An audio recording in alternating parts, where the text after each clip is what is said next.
Hey, my name is Chris Brennan, and you're listening to the Astrology Podcast. In this episode, I'm going to be talking with astrologer Nick Dagan Best here in the studio in Denver, and we're going to be talking about generational astrology and long-term outer planet cycles that impact or reflect entire describe, correlate, synchronize with entire generations or cohorts or groups of people. Yeah. All right. So for those wondering, today is Sunday, July 10th, 2022, starting at, what is it, 1:52 p.m. 1:52 p.m. in Denver, Colorado, with late Libra rising again. This is day 3 of us recording a series of podcasts here in the studio. All right, so we're going to talk about generational astrology. I already did a little mini treatment of this topic with Kira Taborn several episodes ago, where we focused in on one group, which was millennials, and some of the differences between that subgeneration. But I wanted to do a broader discussion about generational astrology with you because it's actually a really interesting and really vast topic that kind of overlaps with, that's a study in and of itself, just in sociology or in history, different generations of people that are born and live during specific periods in history. Mm-hmm. And one of the most famous ones, of course, in like the United States, for example, is the baby boomer generation, right? Mm-hmm.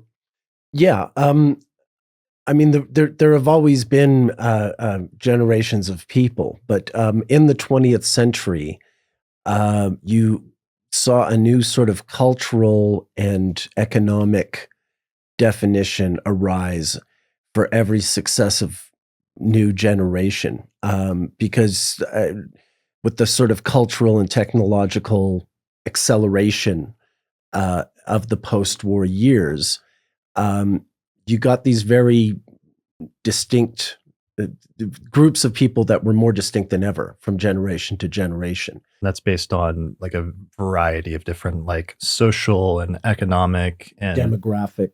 Okay. Yeah, for sure. Well, the baby boomers, the very first thing that defines them, that gives them their name, is the fact that there was a lot of them in the post-war years. All these returning soldiers, particularly on the Allied side, came home. They had, in this country, they had the GI Bill, so a lot of them were going to university and they're starting families. They're getting cheap homes. Suburbs are starting to be built, and they have a lot of kids. You have a generation that has a lot of kids. So, and we can see that on graphs of just this huge spike in the population and the birth rate. And I think the usual time frame for the baby boomers is mid 1940s to the early 60s or something. Yeah, about that. I've seen it go to 1964. Some people argue for splitting that baby boom generation in half, sort of from the mid 40s to the mid 50s, and then the late 50s to the early 60s. But yeah, there's so much that defines them. First of all, there were so many of them that they had an economic force. So, for instance, transistor radios, television, rock and roll, and cinema. So many of these sort of cultural artifacts that were just coming into being at this time when this generation was coming of age, was aiming itself at this very large demographic, because it made economic sense. And these kids had disposable income, and some of them are even getting cars, and they're the first generation to have any of this stuff, their own record player, as opposed to the family sitting around the radio like their parents would have done. Right. So that's interesting. So the generations can be influenced or defined partially by technology and new technological developments that are available to them in certain time frames that weren't available earlier or might even become obsolete in later generations. Absolutely. I mean, certainly in this 20th century context and leading into the 21st century, that's been absolutely true from generation to generation. I'm Gen X, so we played video games in arcades, which the boomers did not do. And then by the time your generation, the millennials, came along, you were mostly doing that at home on, consoles. Yeah, unfortunately, arcades kind of died out there. Yeah, exactly. But when I was young, that's exactly where you went to play video games. I mean, there were the nascent consoles, Atari, Pac-Man and stuff, and Pong, and the kind of stuff that you millennials would find very quaint. Yeah, really advanced stuff. Right. But the arcades were fun. But that was a phenomenon. That was a sort of a little interval in history that really pertained to my generation's adolescent years. I mean, I think about that all the time with the past decade and the rise of mobile phones, and how there's something about this decade where we all have these little, tablet-looking devices that we carry around, and that's been such a revolution with like apps, and all websites have converted to mobile, and all the different things you can do now that everybody has a walking full-fledged computer in their pocket. Right. But that there's something about that form factor that I think in a few decades we'll probably look back on and will look weird or quaint in and of itself. Exactly. I mean, all this stuff sort of does. Television, when I was growing up, it had been such a cultural force for both the baby boomers and Generation X.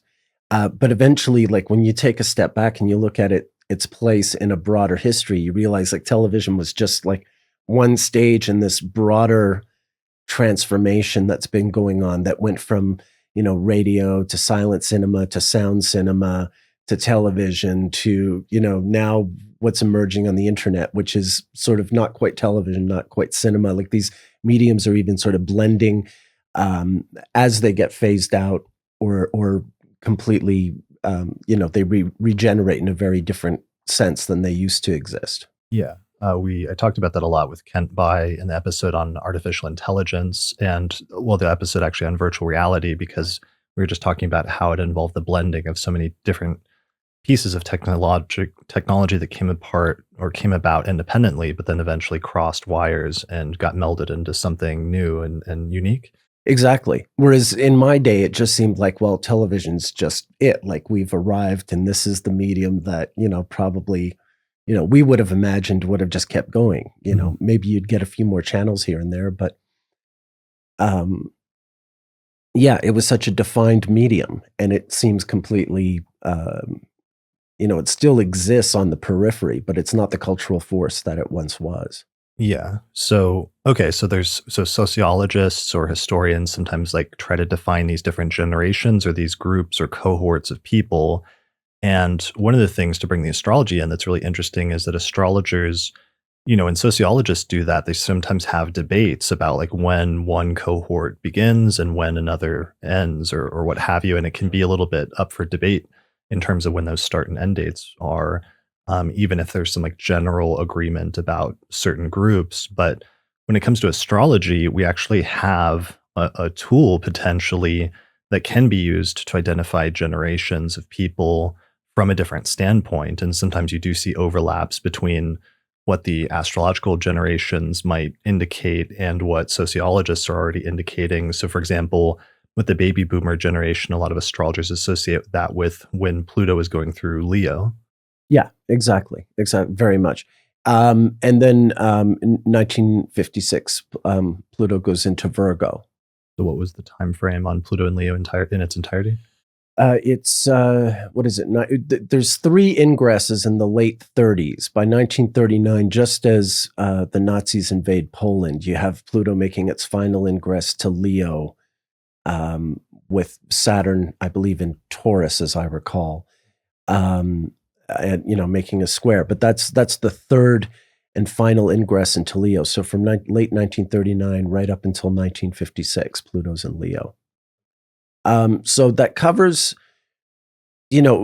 specifically the children born during the war between 1939 and 45 aren't technically considered baby boomers, but culturally they really belong more to the baby boomer culture than, say, the people born in the 1930s.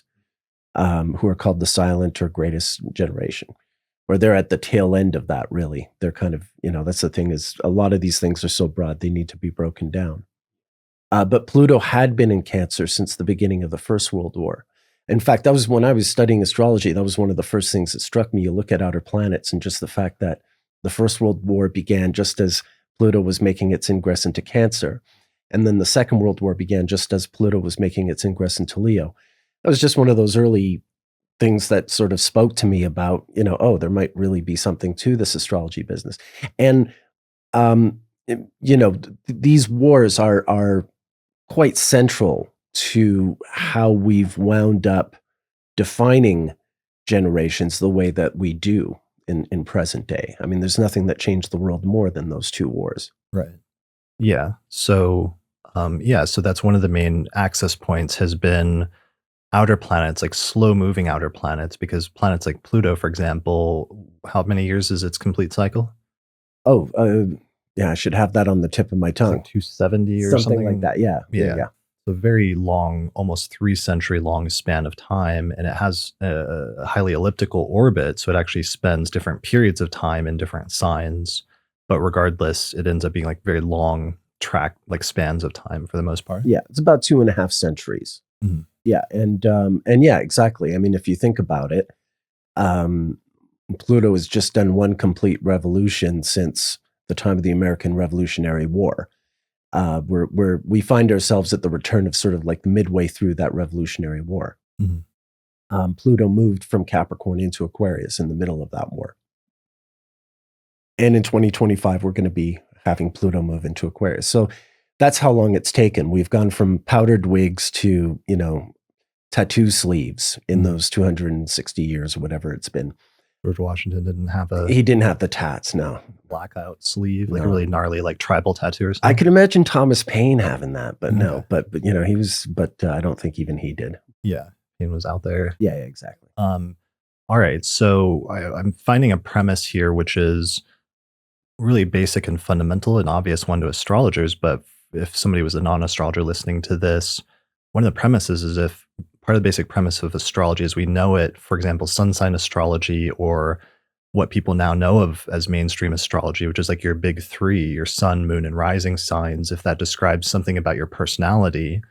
But then those placements, the moon changes signs every 2.5 days. The ascendant changes signs about every couple of hours, and the sun changes signs every month. So a lot of the inner planets move pretty quickly, and those placements are a lot more unique for individuals. But the thing is, once you get to outer planets, is that outer planets are spending years and sometimes entire decades in the same signs of the zodiac, and therefore entire groups and entire generations of people share that exact, almost that same placement, which leads to, from an astrological standpoint, some sort of commonality between large groups of people, just theoretically or abstractly. That's right. Like for instance, Jupiter, takes about 12 years, just under 12 years to go through the zodiac. So you'll have Jupiter changing sign about once a year, on average.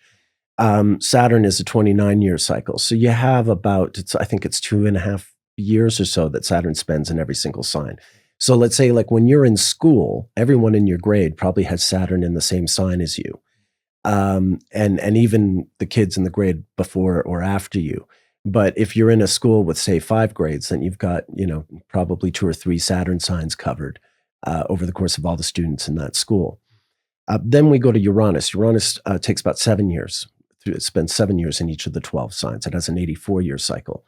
So definitely, over the course of a given decade, all the kids in a given high school will probably have Uranus either in the same sign or maybe, in adjacent signs if they're born in between. But it's entirely possible to have all the student body of a given high school or university or what have you, and they all have Uranus in the same sign. That's entirely possible. Yeah.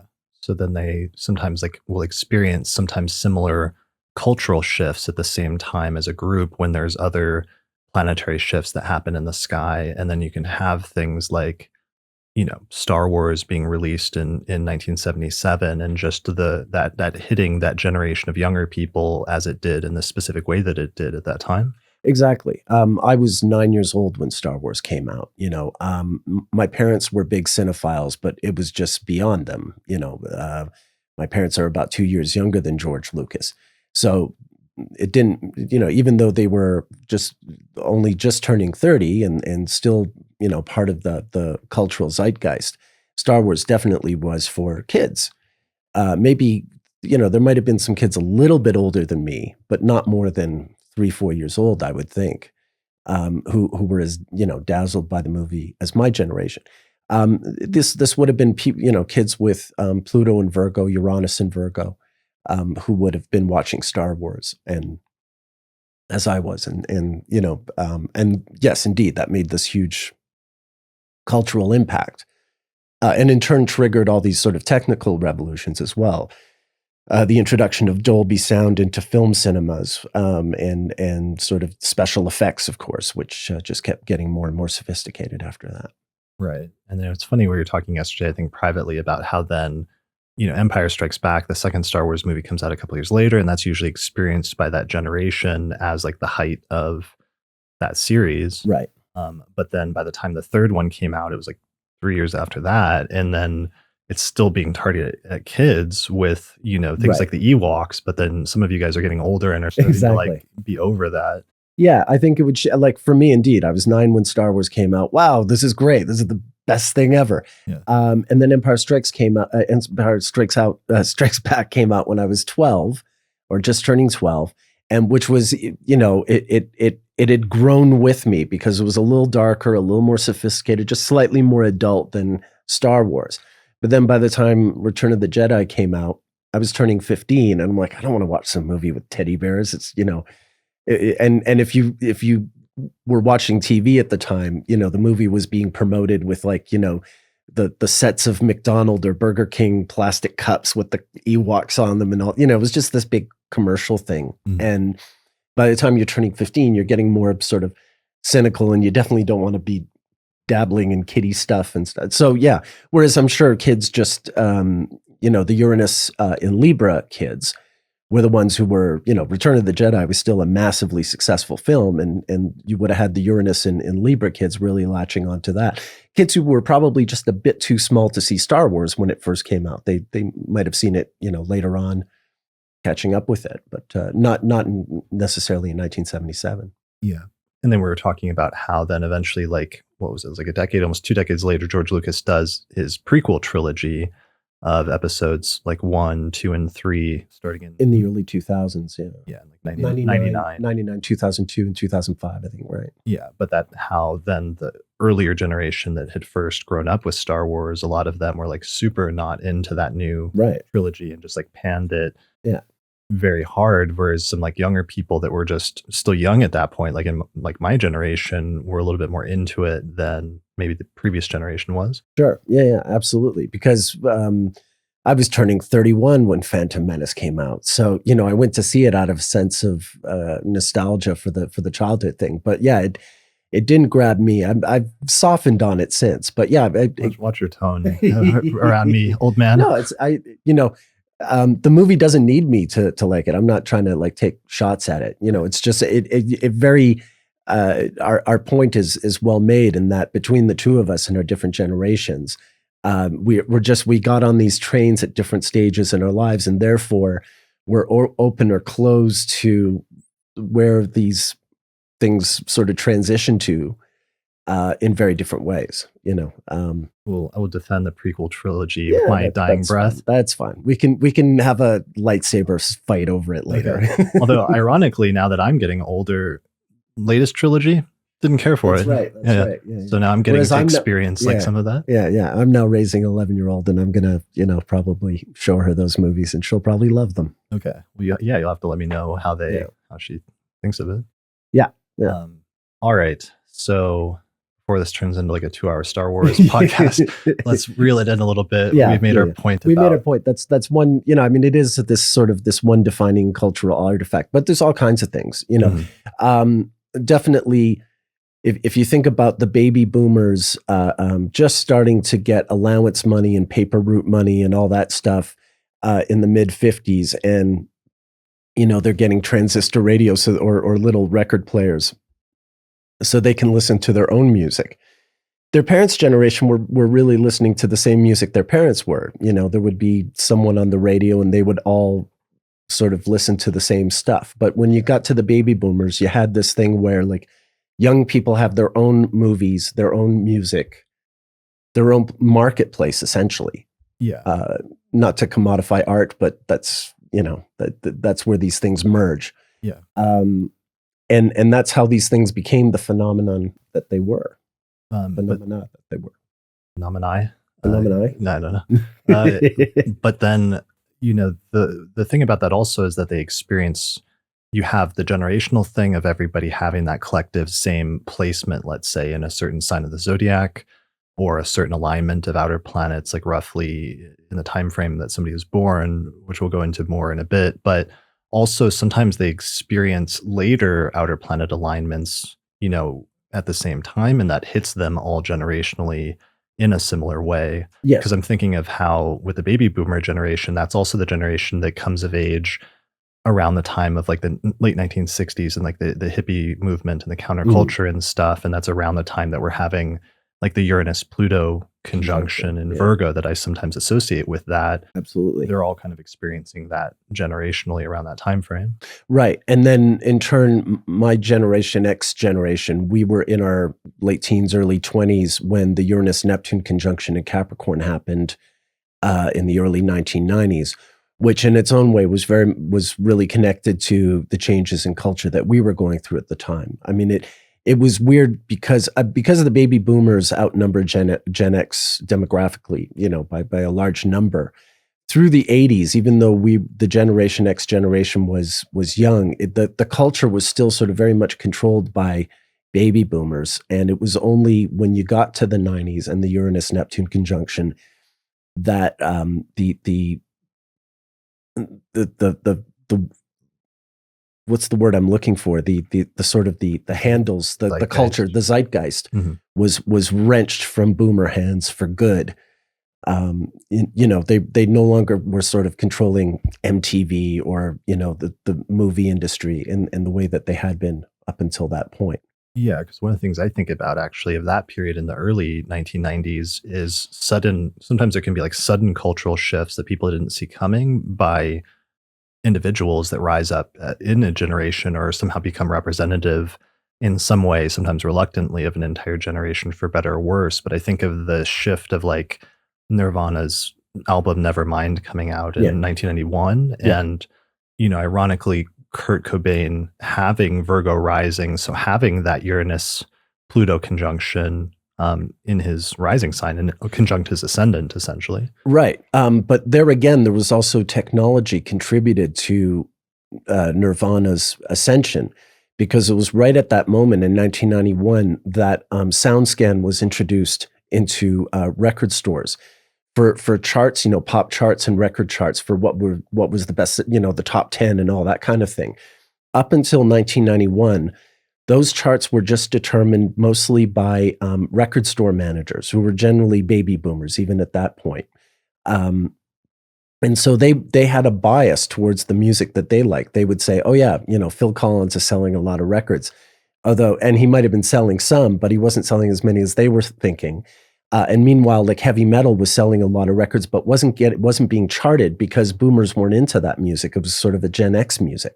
But then boom, you get SoundScan. Suddenly when records are sold, it's being computerized. I mean, this is like, to anyone younger than Generation X, you can't even imagine this, that tracking sales of an item wasn't done electronically, but that only started with 1991 in the music industry. And suddenly they found out, kids are listening to a lot of what was called alternative music, although, from this point forward, there was nothing alternative about it. It totally became the mainstream overnight.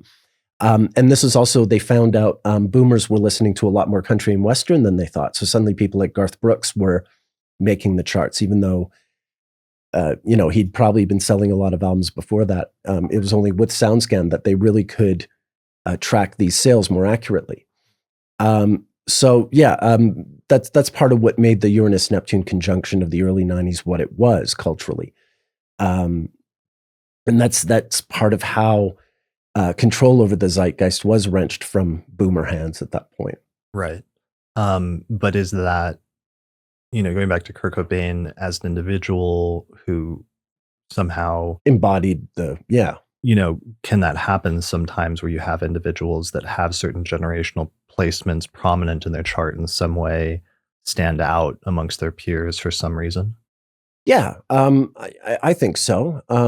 Definitely, if you look at the baby boomers, you're going to be looking at people like the Beatles, who had a massive cultural impact in the 60s. we have sort of loose birth time, so it's hard to say. McCartney might have had a Virgo rising with Neptune right on the ascendant, and that Pluto-Uranus conjunction may have been crossing over his ascendant, but we're not 100% sure that that's his birth time. But certainly they were still born at points in 1940 and 1942 where, their charts were sort of channeled pretty strongly with outer planet transits. Sure. All right. So that's one angle on this. And so we've been talking about like Pluto generations. So really quickly, what are some of the other Pluto generations of the 20th century? We've talked about, you said Cancer was the First World War, 1914. Yeah. So 1914 roughly to 1939? Exactly. Yeah. So Pluto and Cancer generation, that's 1914 to 1939. Pluto and Leo. 1939 to 1956. Okay. And Pluto and Virgo? 1956 right up until 1971. Okay. And then that goes into Pluto and Libra. Yeah. Which goes right up until, I believe, 1984, if I'm not mistaken. Yeah. It goes back and forth. Yeah. 83, 84. 83, 84, right. And then Pluto and Scorpio is 83. Right up to 95. Okay. Then we have Pluto and Sag starts. Yeah. And that ends 2008, 2008, yeah. And that one was interesting because that was right around the time of that great recession. Yeah, yeah. The house market bubble crash, yeah. Right. And that caused like a worldwide financial destabilization. And that's the one we're coming to the end of right now because we're getting towards the end of Pluto in Capricorn, and we'll have Pluto ingressing into Aquarius, as we were talking about in the last episode, in 2025. Right.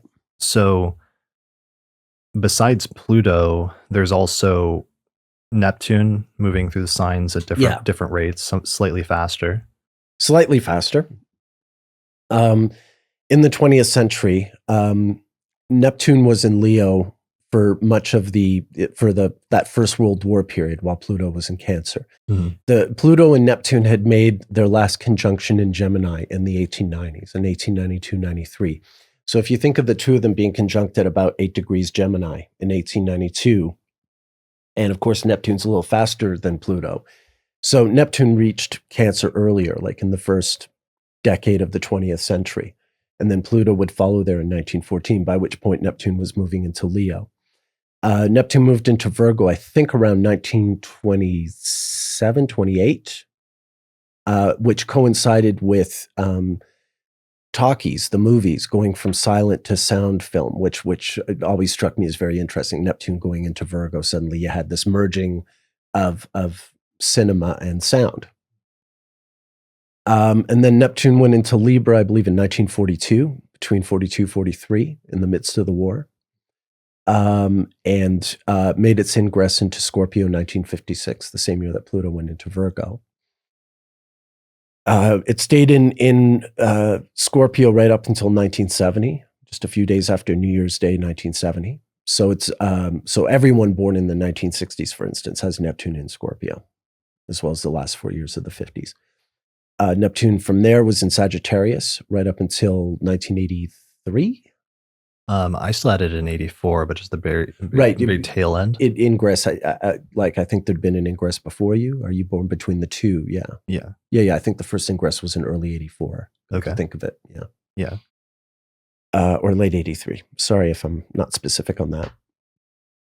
But close enough. And then it moved into Aquarius in 1996. And then into Pisces. Gosh, when did it move into Pisces? It's been there forever. 2011. It was the Fukushima in March of 2011 that Neptune went into. I remember I associate the Fukushima tragedy with Neptune making its ingress to Pisces. I remember for some reason I thought it was like also around a Uranus ingress into Aries or something like that as well. Yeah. Which was 2010, 2011. Yeah. Right. Yeah. All right. So it's like that means on the one hand, just again, building up the basic premise here that we have, not just one outer planet that's going through signs that's is there for an entire generation, which is like Pluto going through the signs very slowly, but we also have Neptune going through the signs. So we have two different planets or two different variables in different signs or sometimes in the same sign of the zodiac during different generations. And and that can just keep getting added up as you add other variables like other outer planets like Uranus. Yeah. which also, spends about 7 years in each sign. That's right. And Uranus being a little faster than the other two planets makes aspects to them more often than they make aspects to each other, Neptune and Pluto, that is. Yeah, that was going to be the next point, which is that it's not just having planets, like different variables in isolation in different signs, but then also another variable with the generations is that those planets will sometimes form alignments or aspects with each other, which in and of itself generates independent meanings. Yeah. For instance, I mentioned a few minutes ago, Neptune and Pluto made a conjunction in Gemini in the 1890s. But that's a 500-year cycle. Neptune and Pluto had not been conjunct prior to that since the very late 1300s, like I think 1398 or something. So it's almost 500 years between Neptune-Pluto conjunctions. So those really, think of everything that changed between the late 1300s until the end of the 19th century. It's still quite a bit of, social and technological growth right there, even before we get into the age of airplanes and radios and stuff. Right. And Uranus, Neptune, we mentioned Uranus, Pluto in the 60s, Uranus, Neptune in the 90s. Those are a little more common. I mean, they still take quite a bit of time. Uranus, Pluto is well over 100 years. I think like 140, 160 years between conjunctions. Yeah. So but still, they can happen almost every decade, almost every century. And Uranus-Neptune conjunctions are about every 170 years, I want to say. Something like that, yeah. Yeah, because that's one I had tracked because it shows up in terms of the long-term history of astrology. I noticed every time there's a Uranus-Neptune conjunction, there tends to be a revival of older forms of astrology. That's right, yeah, I remember you doing that, yeah. Merged with whatever the contemporary form of astrology is at the time to create a new synthesis about every 170 years. Yeah, so that's... these planets do interact, but it takes quite a while for them to do so. But nonetheless, the aspects they do make to each other, in the same way that we've been describing, say, the 1960s or the 1990s, there are even things like, Uranus and Pluto had this really strong opposition in when Pluto was in Aquarius, Uranus was in Leo, and these were the years of the French Revolution, for instance, through conjunction and opposition, those Uranus-Pluto interactions, bring about these periods where there is a lot of sort of social upheaval and things change very quickly. Right. Yeah. So because that's another thing as well in terms of mundane astrology is just the discovery of some of these outer planets and sometimes major world type shifts in either technology or consciousness or just social focus happen around the time of the discovery of new planets that are thought to be indicative of what that planet means in general. Yeah. Now, getting back to the modern age in the 20th century, the post-war generations, that is the baby boomers, the Gen X, the millennials, the Gen Z Zoomers. Hold on, before we do that, what are some of the things that happened around the discovery of the three outer planets? Oh, okay. Sorry. When Uranus was discovered in 1781, that was the very end of the American Revolutionary War, and it was leading into what would become the French Revolution. One of the things that came about was the discovery of Uranus, the first planet to be discovered that isn't visible to the naked eye. William Herschel discovered it using a telescope he designed that was sophisticated enough that it could see that far. There's also flight, hot air balloons, the Montgolfier brothers in France, who were starting to launch balloons into the sky. There had been hot air balloons that had been launched indoors earlier in the 18th century, but it's in the 1780s that the Montgolfier brothers are starting to launch hot air balloons into the sky, and for the first time, people are really flying.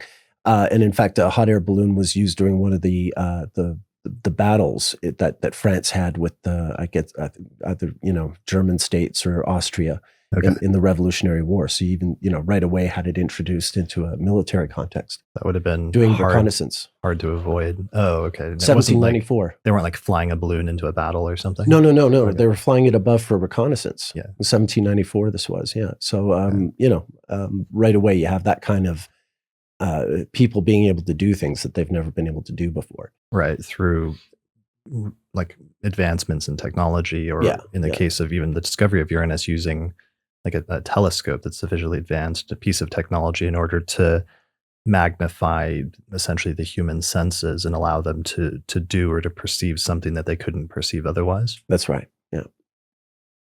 Neptune was discovered in the 1840s, 1846. I mean, it's kind of was the revolutionary. Oh, is that overemphasized at all, or was the revolutionary nature of the American Revolution or the French Revolution as unique as it's sometimes like portrayed in popular culture, as, let's say, revolutionary, or as something that was like unsettling the established order? No, the French Revolution undid things that had been in effect for hundreds of years. Mm-hmm.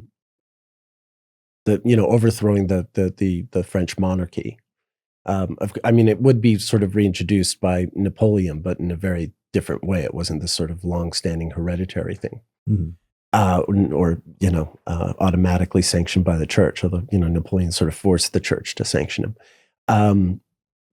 But yeah, you had for the first time, with the French Revolution, the people, so to speak, taking part, in, you had a democratic movement that was a lot more democratic than what the Americans had done, although they were very much influenced by the Americans, by the spirit of the American Revolution. Yeah. So it's similar to Uranus in that when Uranus transits happen in like a person's life, there can be this disruptive quality, or this unexpected sort of shakeup that comes in sometimes out of nowhere. Yeah, exactly. Yeah. All right. So you're saying, when was Neptune discovered? Neptune was the 1840s. So the first, what are called daguerreotypes, the early models for photography, I think those came about in 1839, but there's sort of that technology is evolving over the 1840s. Advertising, the discovery of gold in California. Think about California, I think of as a very Neptunian place. The United States had only just won it in the war with Mexico in 1846, and they're literally signing the treaty ending the war when Neptune's discovered. And gold just right after in 1848 is found in California, which triggers this rush. All the sort of the American mythos of going west, of creating your life out of restarting your life, if you will, this idea of going west and defining yourself, finding your fortune. That's a Neptunian thing, if you think, and the fact that it's California, what will eventually be Hollywood. Right, which is really ironic. Yeah, exactly. Yeah. Hollywood with movies, because then the later versions of that is like, moving to Hollywood to like become a star, get into films or something. That thing just keeps going on and on, but it starts with the gold rush, no question about it. So yeah, and also in the 1840s, you're also having a lot of revolutions in Europe. They've been contained since after Napoleon was crushed. Revolutionary fervor was really repressed. There had been uprisings in Greece and Mexico, the Latin American states, but largely, things were sort of really policed and kept down. And that's what happened in the 1840s. All these different countries, many German principalities, France, Holland, a lot of countries had these, Hungary had these, Poland had these big uprisings, Ireland, and they were repressed, but they had a long-standing sort of cultural impact. Karl Marx, for instance, wouldn't have been writing all the stuff he's writing if he hadn't seen the 1848 uprisings. Wagner, wouldn't have been writing the nationalist music he was writing if it hadn't been for those uprisings, probably. So all this different stuff. Dostoevsky, I could go on and on, so it really spreads out there. And then Pluto's discovered in 1930. just a couple of months after the stock market crashes in October of 29. And and the ascension of Nazi Germany and leading to the war years. Right. And one thing I was looking at with that a lot was like the rise of fascism in Europe, but also in how that influenced other fascist movements around the world over the course of the next like decade or so, basically. Sure. Argentina. Iran goes through a real profound transformation during that time.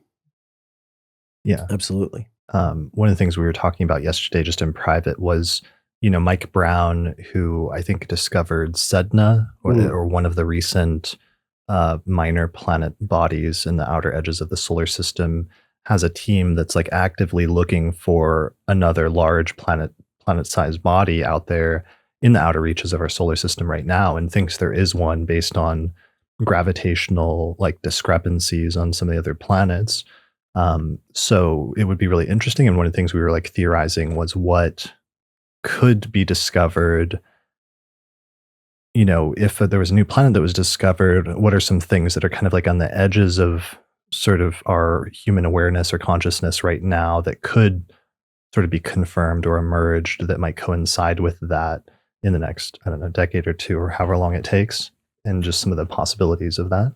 Right. And we were talking, interesting thought experiment. Yeah, we were throwing things out there like AI, the deep fake technologies. Yeah, I mean, the emergence of AI, if AI was like created, that would be a huge turning point in human history in one way or another. So that's a really, if that's possible, because that's the thing about some of the discovery of some of the previous things. It's not that those things didn't exist entirely sometimes up to that point, but really their full emergence and influence on human history became much more prominent, certainly by the time those planets were discovered. And then in the wake of that, like, I don't know, like revolutions and some of the revolutionary impulses during the American or French Revolution, for example.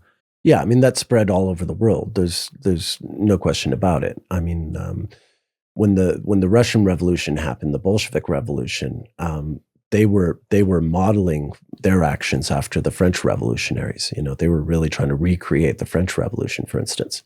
Yeah. And then the Chinese Revolution was very much, they were trying to recreate the Russian Revolution. So I mean, these aren't abstract influences. They're very direct. They're very conscious. Yeah, but even things like electricity sometimes get associated with planets like Uranus. Sure, yeah. It's not that it didn't exist, or that lightning, for example, didn't exist for all of human history up to that point, but certainly the ability to harness electricity and like identify it, and then the way in which it's changed and really supercharged sort of like human progress or scientific progress and culture since it's been harnessed. Yeah. Which also started, at the end of the 18th century after Uranus had been discovered. It was on its way by the time Uranus was discovered, but you really start to see it, managed from that point on. So I wonder, that's just an interesting like thought experiment to think about things like that are maybe like things that we're aware of that are like trending in that direction, but that, in the next decade or two or however long it takes, could reach some sort of culmination or critical turning point where something that was a possibility becomes a reality.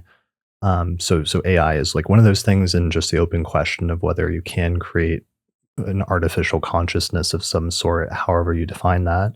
Another one that we were talking about was, that would be a huge turning point in human history and would be interesting if that coincided with the discovery of a new planet, was just if any form of biological or alien life was found outside of Earth, basically. Yeah. Even in just like microbial form, like if they find, microbes, organic microbes on Europa, like one of the moons of Jupiter or something, that would be a huge discovery and turning point in human history, that life isn't unique to Earth. Yeah. That's and then who knows, how are these new generations of people going to be different? Like these definitions will keep changing. Zoomers don't just sort of go on indefinitely. So as new planets are discovered, you get these new generations of people. who in turn will be defined by the age they were born in. Right. Yeah. So, all right. So taking it back to where we started and back to before I interrupted you, that digression, talking about the discovery of the outer planets, were you going into more planetary alignments? Because one of the things that happens is that you were focused on, and we definitely want to talk about today, is that with generations, it's not just that they have placements, but different generations will experience the sequence of certain transits in different orders. If you zoom out of not just our localized like past century, but if you even go back further and see the sequence in which certain transits are experienced by different generations of people, is much different. Yeah. I mean, where to begin with that? One thing I was going to point out about the post-war generations, the boomers onward, everyone alive today, virtually everyone alive, except maybe, people in their 90s. Everyone alive today, born from, say, the mid 1940s onward. So, okay, maybe not Joe Biden and maybe not the super old, but everyone younger than Joe Biden, including, the last few presidents prior to Biden. All of these people, and you and myself, and people younger than us, we all have Neptune-Pluto sextiles within a few degrees. Because of Pluto has this very unusual orbit, asymmetrical orbit, where it spends a really long period of time in Taurus, multiple decades in Taurus, but a relatively short period of time in Scorpio, I think not more than 12 years or so. So it's a really uneven orbit. Everyone in the 19th century, the 1800s began with Pluto in Pisces and ended with Pluto in Gemini. So Pluto barely transited a square within that whole century, whereas the 1900s began with Pluto in Gemini and ended with it in Sagittarius, which is like half of the zodiac, as opposed to merely a quarter of it. And that's because of the inordinate amount of time that Pluto spends in Aries and Taurus, so particularly Taurus, the longest. Do you know how long it spends in Taurus? Oh, boy. I think Scorpio is the shortest, isn't it? Scorpio is the shortest. Taurus is the longest. I used to know this off the top of my head, but I mean, it's multiple decades. It's at least 30 years. And it spends such a short time in Scorpio because Scorpio is the best. I think you agree, right? No, it's like it wants to get the hell out of there. Okay. Right. I want to be here as little time as possible. Yeah. Like a bad neighborhood. It's just like driving through really fast. Yeah. Roll up the windows, dear. Right. But that's what makes it different. So as a consequence of that, we mentioned Pluto made its ingress to Leo in 1939. And then Neptune made its ingress to Libra around 42, 43. So that within a few years, because again, Neptune's a little faster than Pluto, by 1945, they're within just a couple of degrees of sextile, like within 2-3 degrees of each other in sextile. And by 1950, they're making the first of many, many exact sextile aspects that have continued on and off since 1950 and will continue up until the 2030s, the late 2030s. Which is why I say everyone younger than Joe Biden alive today has a Neptune-Pluto sextile within just a few degrees. So that's really unique, and it's just because of the way that their orbits happen to coincide at this point in history. Right. That like a century's worth of people have Pluto sextile. Have this one aspect, yeah. But I mean, think of it. I mean, all of us born in this post-war age, we are very different. I mean, it's hard to sort of group boomers and Gen X and millennials together, but there is something about us as a larger group. It's very different from every other generation of human beings that have existed anywhere prior to now. We have very different lives and very different sort of global outlooks and what have you. And obviously access to very different technology, a lot more. Right. So everybody has that shared aspect, and then it also sets it up because everybody's born then with Pluto square Neptune, that at some point after they're born, just with their transits where their birth chart stays fixed, but then the planets keep moving forward through the signs of the zodiac and zodiacal order, eventually for all of those people, Pluto will then catch up to and conjoin the spot where their natal Neptune was when they were born. That's right. That's another thing that defines us as 20th century people, as opposed to people born in the 19th century. Because remember, Neptune and Pluto made a conjunction in the 1890s. So anyone born before that, they would have their transiting Neptune eventually make a conjunction to their natal Pluto. But everyone born afterwards, it's the Pluto that catches up with the natal Neptune. And particularly for the boomers and onward, we all get this transit when we're somewhere in our 20s.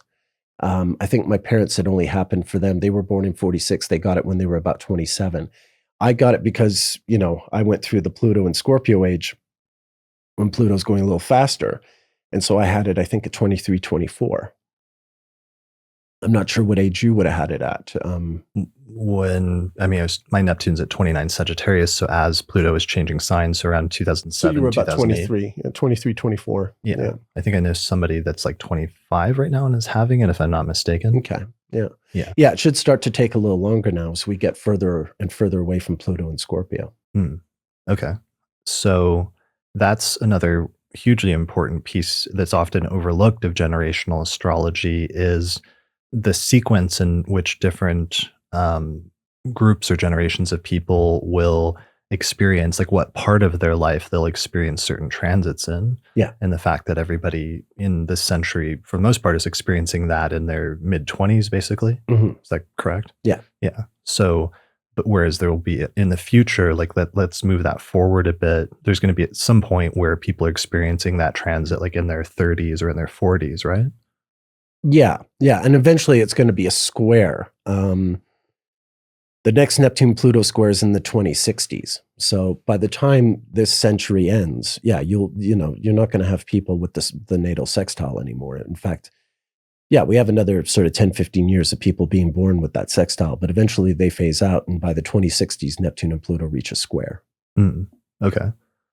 Yeah, so it changes not just their natal signature and alignment of different planets generationally, but also just the time frame in which they experience certain transits. And then at some point, they'll become far enough that individuals are not going to experience transiting Pluto conjoining natal Neptune at all in their lifetime. Yeah, exactly. And they're going to be very, like today we talk about these generations. I mean, one of the reasons we're doing this episode is because we're very conscious of these generational divides in our culture, right? I mean, we talk all the time, whether it's in politics, economics, or culture.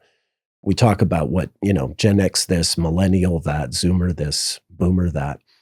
And yet, all of us are a lot more like each other than the people who are likely to come around in the 2060s.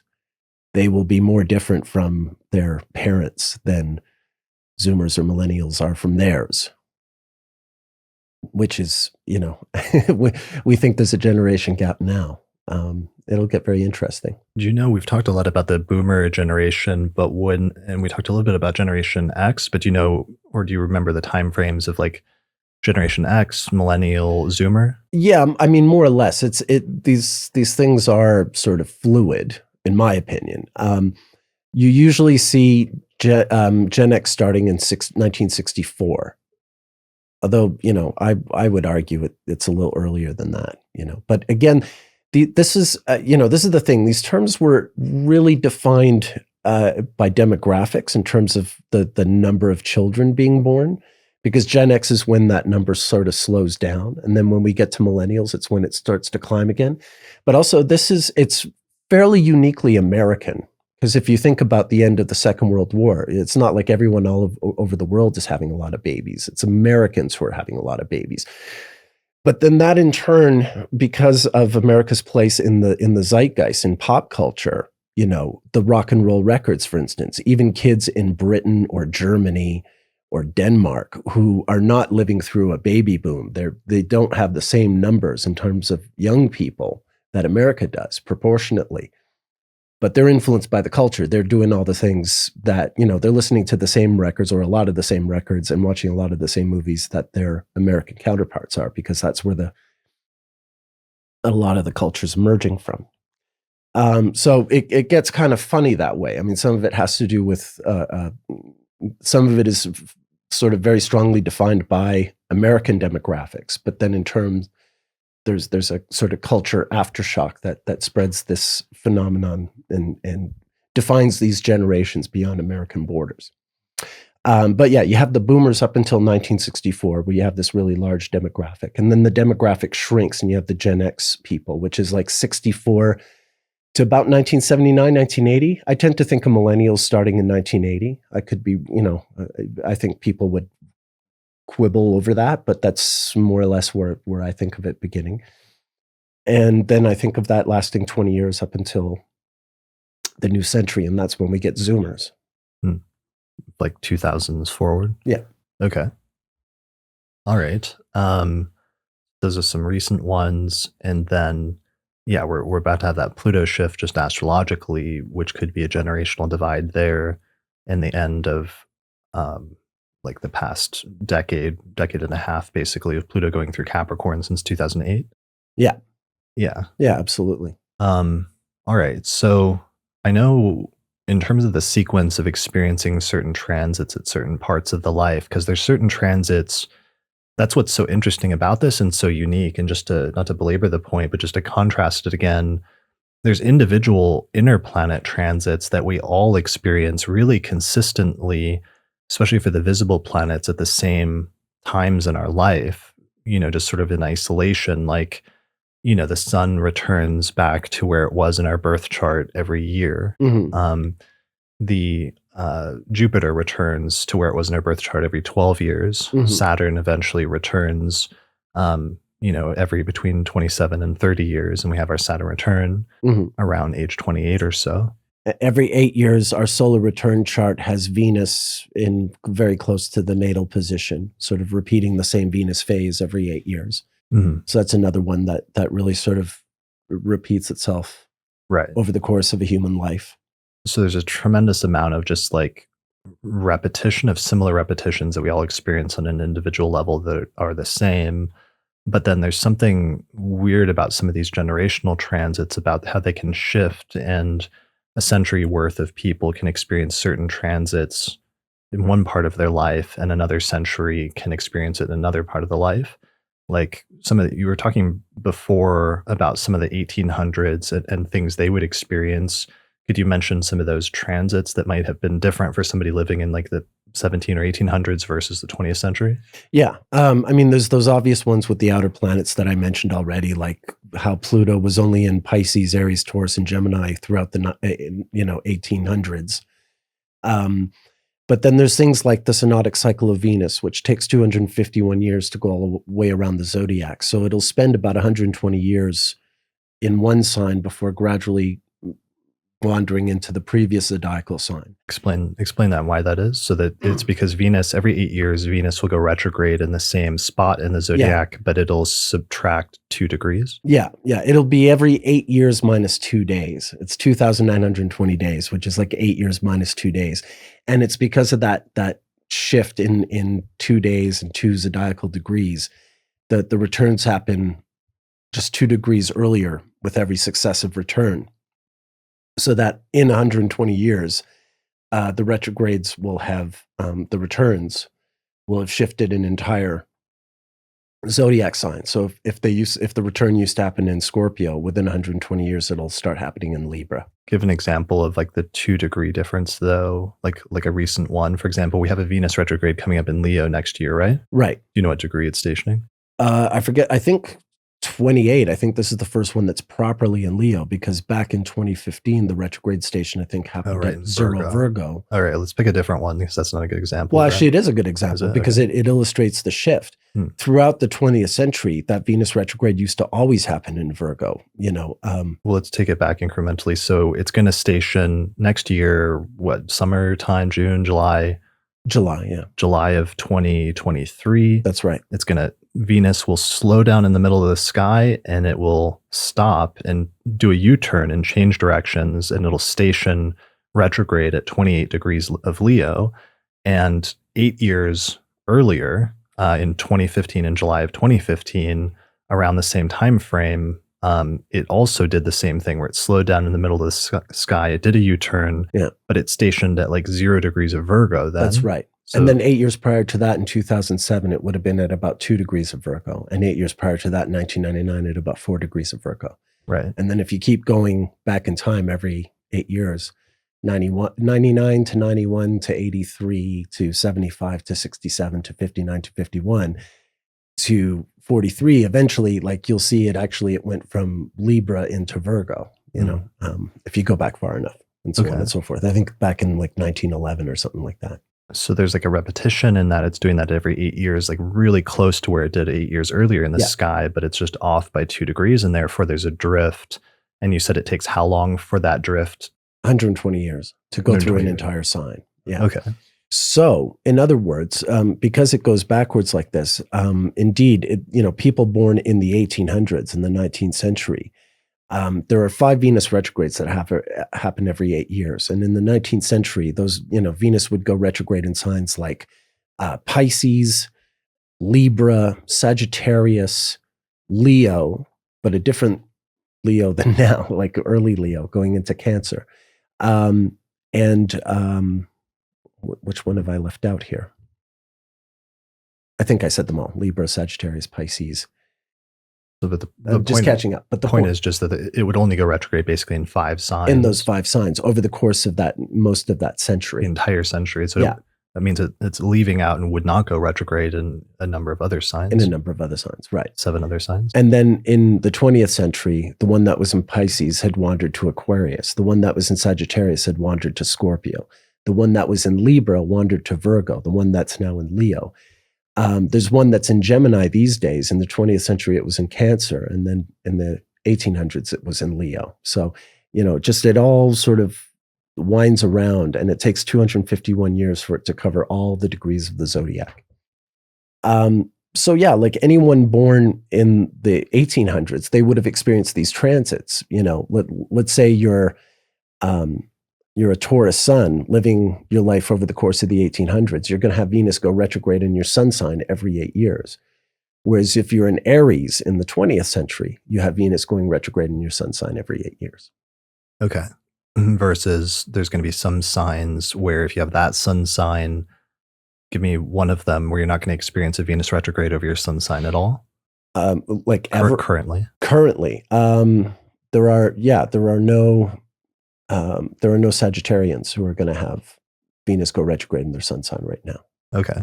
So never experience a Venus retrograde in their lifetime, essentially. That's right. Yeah. In their sun sign. They won't. Yeah. So that's really significant then, because that becomes another consideration or another form of generational astrology of like what transits certain people will experience or won't experience based on their natal placements and just based on the arrangement of the sky during their lifetime, during the course of, let's say, a normal lifetime of, I don't know, 70 to 80 years. Yeah.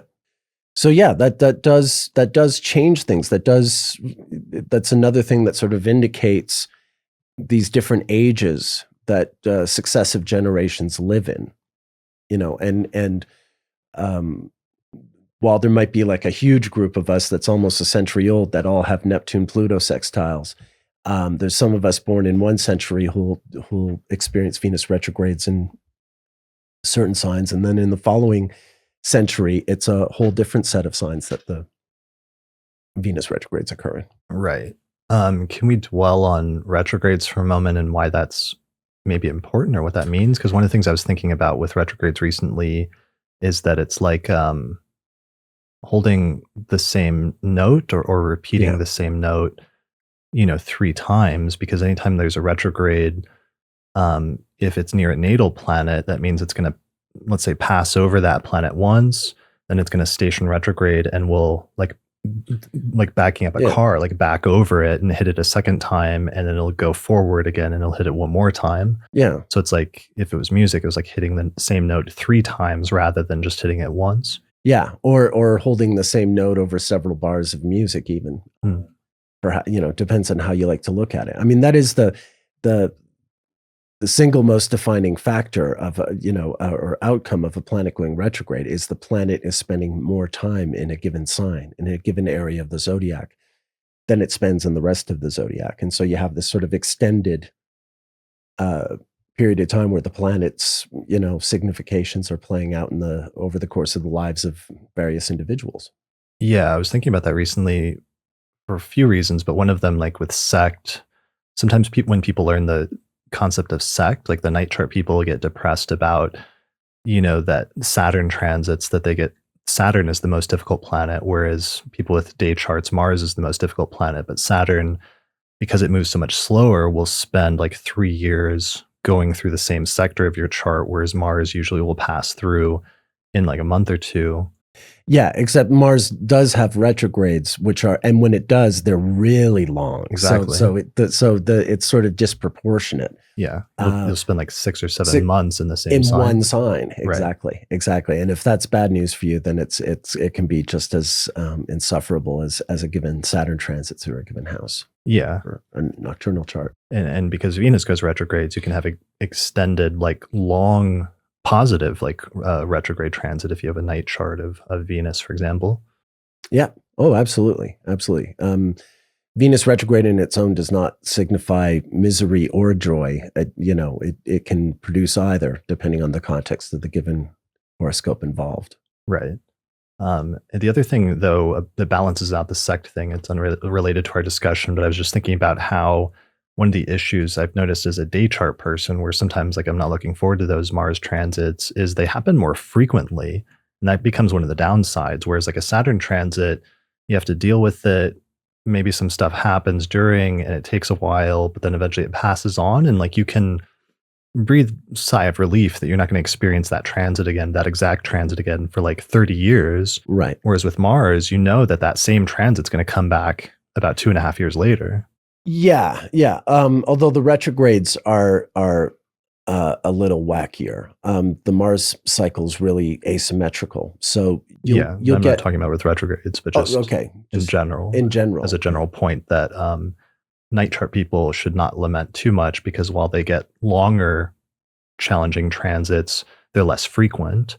And the day chart people get, shorter, challenging transits with Mars, but they happen more frequently. Right. Although my point with its cycle is some of there's also a lucky draw or unlucky draw when it comes to Mars, because Mars spends a lot more time in Leo than it does in Aquarius by virtue of its cycle, like far more time.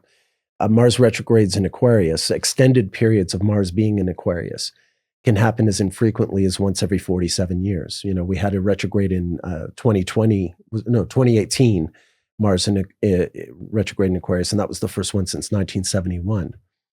And prior to 1971, there'd been like a very short one at 4 Aquarius wandering into Capricorn in 1939. So it's really, really infrequent. So in other words, if Mars being in Aquarius, if you're like the wrong day chart and Aquarius is really strong for you, it's only once in a lifetime, most likely, that you're going to have that sort of misery transit, if it happens to be a misery transit for you, of Mars going through Aquarius. Whereas if Mars in Leo is a misery transit for you because of how your chart's set up, well, that's going to come around once every 15 years. You could go through 3 or 4 of those easily over the course of a human lifetime. So it is sort of spread out in this really unequal way, depending on where Mars is most unfortunate for a given individual. Which is kind of interesting then, if you generationally have, like, let's say Pluto in Leo and were born in the 1940s. Yeah, you've had multiple Mars transits to your natal Pluto, exactly. Yeah, or more recently, like millennials with like Pluto and Scorpio have that Mars like squaring that every 15 years. Exactly. Yeah. So it plays out in this very strange way. And yet let's think of, there's no one today born with Pluto in Aquarius, but people born back when Pluto was in Aquarius in the late 1700s, early 1800s. I guess it wasn't by the early 1800s, it was in Pisces, but in the late 1700s, people were born with Pluto in Aquarius. Those people probably only once, maybe twice, but probably only once ever had a Mars transit, a retrograde transit through Aquarius through their natal Pluto, as opposed to, like we said, the baby boomers will have that conjunction maybe 3 or 4 times over the course of their lifetime. Right. All right. So we're getting into some major stuff about retrogrades and even retrograde cycles, which otherwise seems somewhat erratic or temporary. Sometimes themselves have some consistency to them that can also lend to certain generational experiences. And Mars, though, it doesn't, sometimes it crosses signs. Like it doesn't, it's not as clean as Venus in terms of like staying retrograde in certain signs for an entire century, right? Yeah. I was thinking it would, like, just to get back to the subject of generations, I wanted to talk about Uranus and its transits through the signs, because that's a 7-year period. And that really does mark out little sort of micro generations, something that's a little bit, these are smaller denominations than what we're used to with, like, say, baby boomers, Gen X, so on and so forth, those demographic designations. Uranus,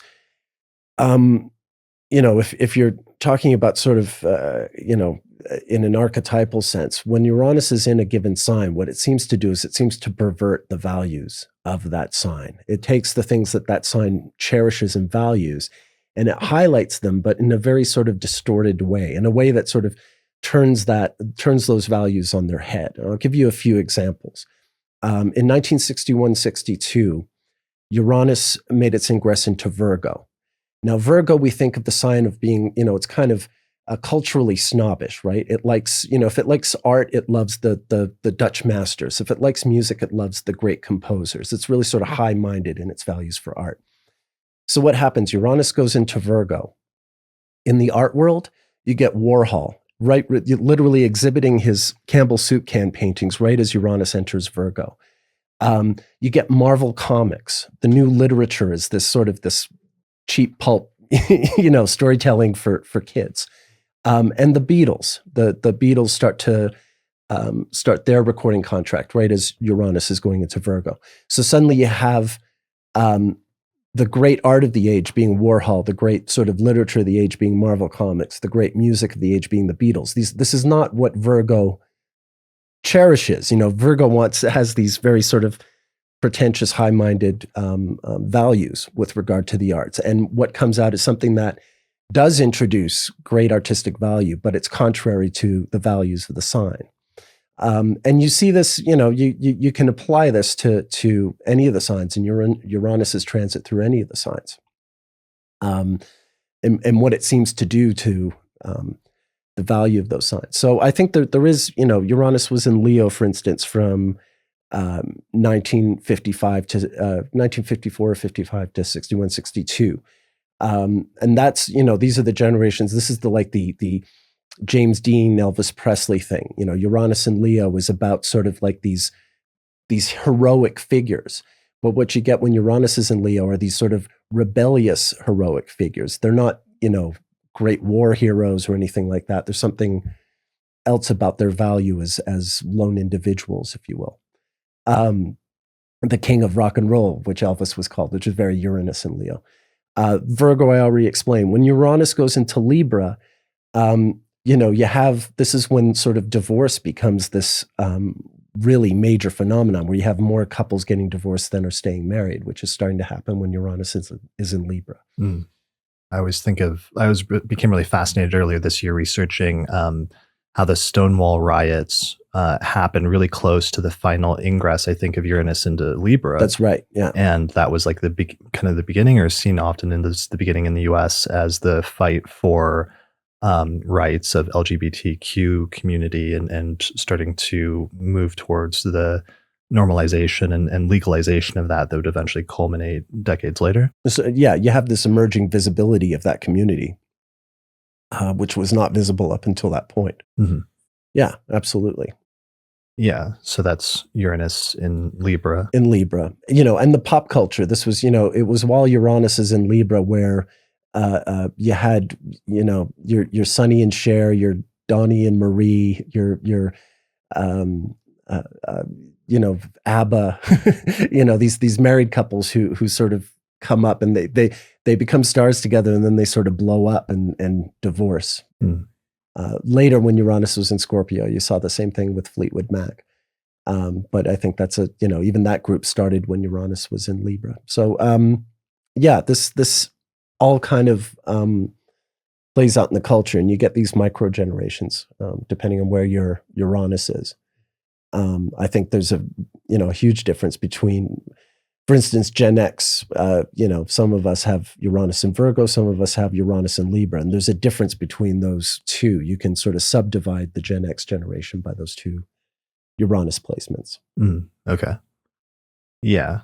And that just reminded me also of like sometimes we get major worldwide, one of the things we focused on a lot over the past couple of years since the COVID pandemic and the emergence of that, basically around the time of the last Saturn-Pluto conjunction in Capricorn, that really was one of the main outer planet signatures that seemed to coincide with that, in addition to a few other things, and how astrologers had already then looked back at other ones like that, like the Saturn-Pluto conjunction in Libra in the early 1980s and the AIDS epidemic. That's right, yeah. So sometimes you have other major cultural things that are affecting generations like that are like outer planet alignments that are indicating major shifts in the world, sometimes in terms of like health and, pandemics and things like that. Yeah.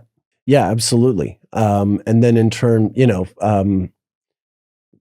my wife's kids, they're all Zoomers, and the twins were in their last year of high school when COVID came about. They wound up doing their entire school year online, as did my younger daughter.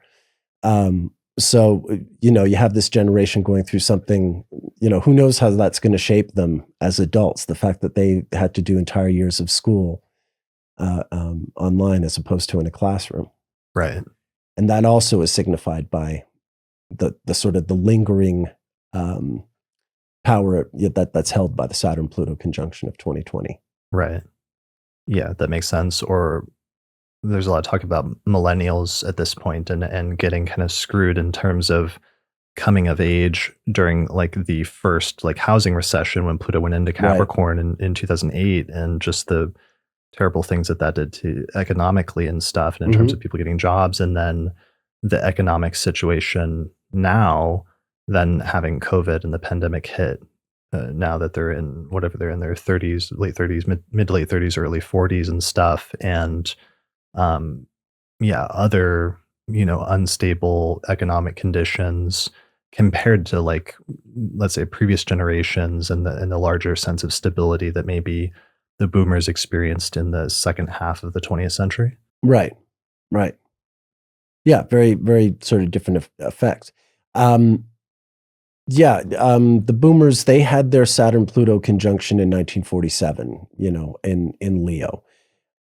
So it's when they were relatively young, and then it didn't happen. By the time it happened in the 80s, they're entering middle age, So they get to sort of really skip that in terms of they didn't have it happen when they were in their 20s or their 30s, the years where you're really sort of establishing yourself.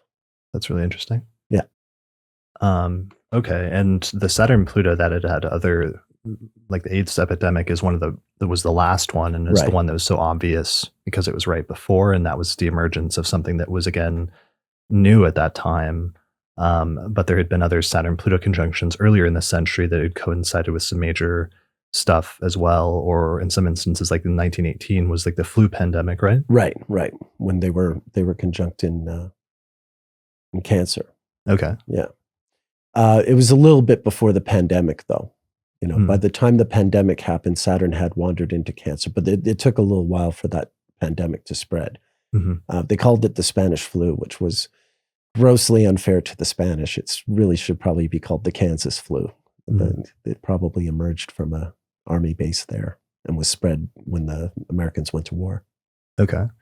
Yeah, I remember there was some kind of retrograde when I was looking at it before, and it was that retrograde when they came close back to a conjunction that what they call the second deadly wave happened, and that was when the majority of the deaths occurred. Yeah. But I would even, the Saturn-Pluto conjunction in Cancer, you can even attach it to things like one thing that typified the Saturn-Pluto conjunction of the First World War, like 1915-16, with the one in the early 80s, is the use of poison gas in warfare. Because mustard gas was used in the First World War, first by the Germans and then by the Allies. And then it was used again in that same period of where the AIDS epidemic was introduced. The Iran-Iraq war was happening. And they were using deadly gases in that warfare as well. Okay. Yeah. which, next to the atom bomb is the next most sort of destructive force, and one that's completely, you can't, like an atom bomb, you just can't fight it, Yeah. Of just some of the like horrors of the 20th century that Yeah. have developed like technologically or in terms of advancement or changes in war. Yeah. The one in 1947 coincided with the partition of India, which was, really brutal in so many ways. Mm. Okay. Yeah. All right. Where should we go from here in terms of generational astrology, or what haven't we touched on that are important sort of foundational concepts for a lot of this? I mean, we mentioned the Saturn Pluto, and I wanted to mention and give a shout out to, Richard Tarnas's book, Cosmos and Psyche, which is Yeah. one of the best contemporary treatments of that approach to just looking at outer planet alignments in history Yeah. and things that have happened up till this point. Yeah. He's very focused on the outer planets. So, and largely Uranus, Pluto. Mhm. And then one of his another famous 20th century astrologer who was sort of Tarnas's predecessor in some ways in developing some approach like that is André Barbeau, right? Yeah. Who was exactly. like a French astrologer that did mundane astrology and really specialized that, and it developed ideas about like a cyclic index of different outer That's planet right. cycles coinciding, and that indicating important turning points like the outbreak of pandemics and things like that. And he was one of the few astrologers that To predict it. Yeah. yeah, even though he actually died just a few years before the Right. 2020 pandemic, he had pointed to 2020 in that time frame as being one of the next likely periods based on those outer planet cycles for a major pandemic.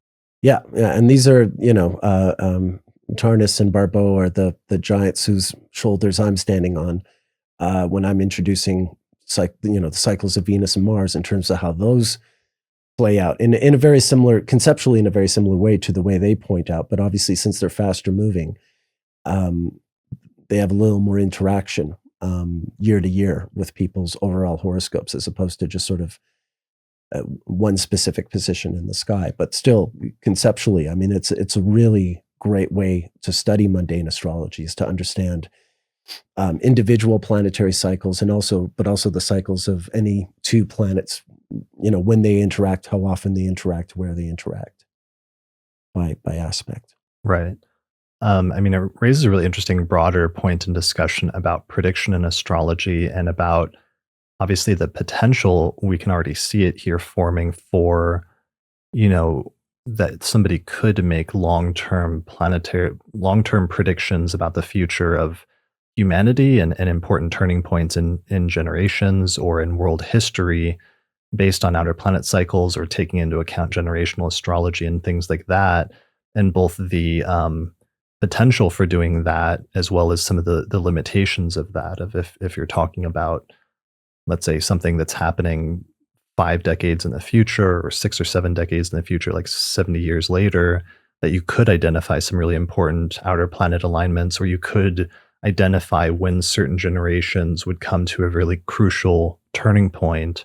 But you have to, basically, your best approach to that, partially in addition to planetary cycles, is looking at what happened the last time similar repetitions occurred in history and making inferences. That becomes one of the keys to astrology, is that by like looking back into the past, you can then predict the future by seeing what those cycles correlated with in the past, and then extrapolating from that into the future. Identifying the patterns and looking for the repeats. Absolutely. Right. Absolutely. I mean, it's clear that's exactly how Barbeau, for instance, anticipated a pandemic in 2020. Right. By looking back at past alignments of when that happened in the 20th century and earlier, seeing the pattern and the repetition, and then just extrapolating from that into the future. Yeah. Yeah. You can kind of do that. I mean, that's also kind of the key to prediction to a certain extent in natal astrology as well, which is sitting down with a client and sometimes identifying. And one of the things that you'll do is you'll go back, and I remember you doing this with me early on, just as friends. Like, there would be an upcoming Venus retrograde coming up, and you would say, what happened 8 years before that during this part of the summer when the Venus retrograde was happening, or what happened 8 years before that. And sometimes that helps you to key into, one, if that's an important retrograde for the person personally, because there's some retrogrades that are more important to certain people or less important? And then 2, if there is a recurring theme that comes up in successive 8-year periods? That's right. I mean, that's a method that works best with astrology students, although a large number of my consultations are with people who are astrology students, who aren't just sort of coming in off the street and just looking for advice. They're looking for that, but they're looking for insight into their chart. They're learning more about their own astrology chart. And so that approach works really well with those people. The other clients who come to me, just like, from outside the astrology world, I'm a little less likely to use that approach, because then I'm just sort of directly trying to sort of help them with the here and now. But with astrology students, to really sort of open up their understanding of their chart, and in doing so, like, understand their chart, how their chart has responded to the transits of their times. Pulling out things like the Venus synodic cycle works really well, because you get a return every 8 years, and if you can establish a pattern, if you're speaking to someone who's at least in their 20s or their 30s, not only can you look at 3 or 4 or 5 of the pre-existing Venus returns that they've lived through, but you're equipping them, you're arming them to anticipate what the next 4 or 5 Venus returns that'll occur over the course of their lifetime might mean for them. And that's where it works really, really, really well with astrology students, because astrology students are already, part of studying astrology, I think anyway, involves recreating your timeline, having a really strong understanding of your timeline, of your chronology. The better a grasp you have of that, the more you'll gain from studying astrology, studying your life in astrology. Right. To be able to identify and know when certain events happened in your past, so that you can identify what planetary alignments coincided with those placements in the past, because then once you get the trajectory of certain things, you can then pinpoint when that theme is going to come up again or echo again in the future. Exactly. Yeah. Yeah. And with Venus retrogrades, usually it's staying in the same sign. So that's also happening in the same whole sign house then, like every 8 years. Right. Which simplifies things in terms of activating sometimes the topics of that house. And then there's going to be some years where Venus might be activated as a Time Lord through perfections or something. So it's going to be more important compared to other years when maybe that's not activated. That's right. Yeah. Okay. Yeah. When I met you, so you've got the sun in the first half of Scorpio, which is one of the places the Venus retrograde happens. You were born in 1984, so I would have automatically said, okay, so 1986 says you were turning 2, which is a little early for your memory, but then maybe your parents said something to you about the age of 2. And then, 1994 is you were turning 10 years old. And then 2002 is you were turning 18. These are years where your solar return would have had a Venus retrograde very close to your sun. And conceivably, a pattern would have emerged out of that conversation. Mm. Yeah. Yeah, definitely. And then I just got very quiet and looked off into the distance probably. And I was like, just nodded like that. That's true.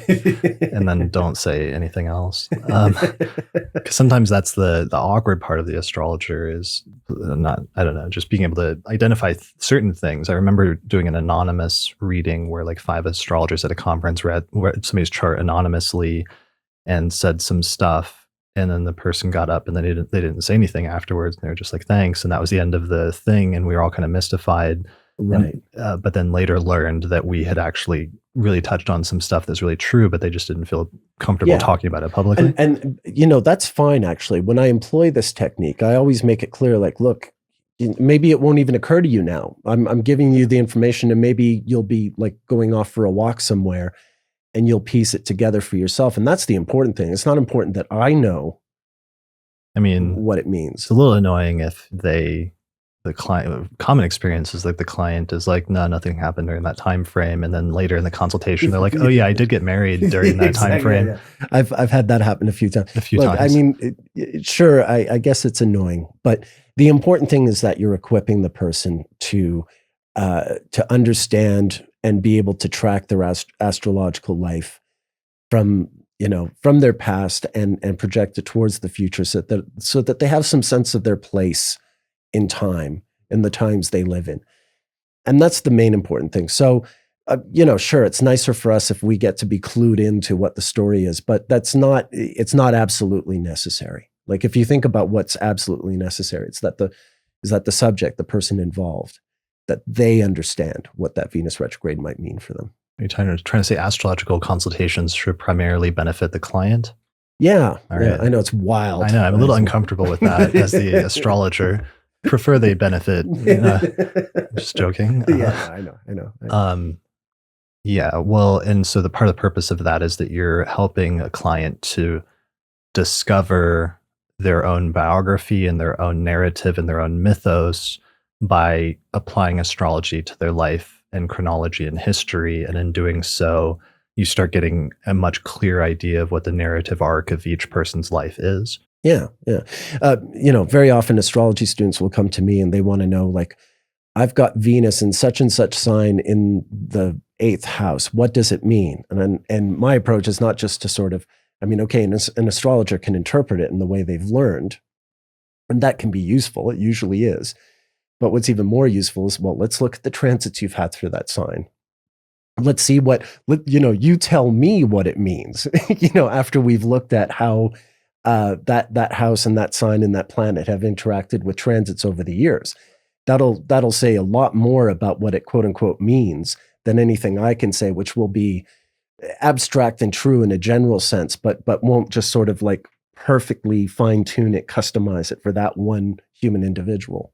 Yeah, I love that feeling of that you're the astrologer and the client, but you're actually uncovering something together by going through the person's life history and life story, and you're like discovering something almost together as a team. Absolutely. Because look, they're the one who lived through it. They'll understand it far more than you ever will. You just understand it as a system. Well, it's like both of you have different pieces of the puzzle. Yes, it's like they have the story and they have the access to their memories, and you have the astrology and like the ability to see the background like the wire framework of everything. Exactly. But then they fill it in like the paint. Yeah. You're showing them a kind of blueprint and like a map. I mean, astrology charts have been referred to as maps, and I think that's a legitimate way to think of them. And you're showing them around the map, but the terrain is still theirs. Right.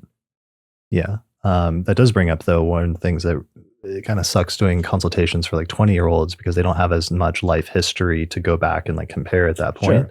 There's not as many like Venus retrogrades that you can ask them about in 8-year increments. No, but you can equip them with knowledge that will prepare them for the rest of their lives. Right. So yeah, you don't always have to be asking them about the past. There's a reason to do that, and it's useful. It's a little more useful, with people who are later in their 20s or in their 30s or onward, because there's more to build on. You're standing on a higher plateau. But even with younger people, I mean, at the very least, you can read their chart. You're still equipped to, read a horoscope, read a nativity, and interpret it for the person. And then from there, show them around the blueprint. But it's just they don't know, they haven't had as much exposure to the terrain as an older person has. To take that metaphor that much further. Yeah, there's not as much that's happened in there. There's going to be far more that hasn't happened in their life most of the time than has, and therefore some of the things that might be implied or indicated to you as the astrologers sometimes will be things that they haven't experienced at all yet, and may still take decades for them to build up to and experience. Yeah, but then it's your job in that instance to just sort of prepare them for all that, for prepare them for everything that's ahead, as opposed to older people where you're doing that as well, but you're also doing it on a foundation of everything that's happened up until then. That's all. So it's there's still a job to do in that case. It just shifts the approach a little bit. Right. You're doing less of one thing and more of another. All right. So let's take this back. I don't remember how we got here, but there might be something about how you can identify individual life stories and life narratives and a person's mythos through astrology and through their history, but you can kind of more broadly also do that with, huge groups of people and generations by looking at outer planet cycles and sort of applying the same processes. Yeah, absolutely. like we were saying, the 60s, or the 90s or everything like that. You had a whole entire generations of people sort of going through something together. Yeah, well, or even, but in terms of like long scale history of like, let's say 2 or 3 centuries. Right. Oh, okay. I know one of your articles, for example, your article in an ESA journal in 2008 was Venus retrograde cycles of injustice, and where you showed that in like 8-year increments, that some of these Venus retrogrades had really coincided with major turning points in terms of like racial issues in the United States and things like that. Yeah. Yeah.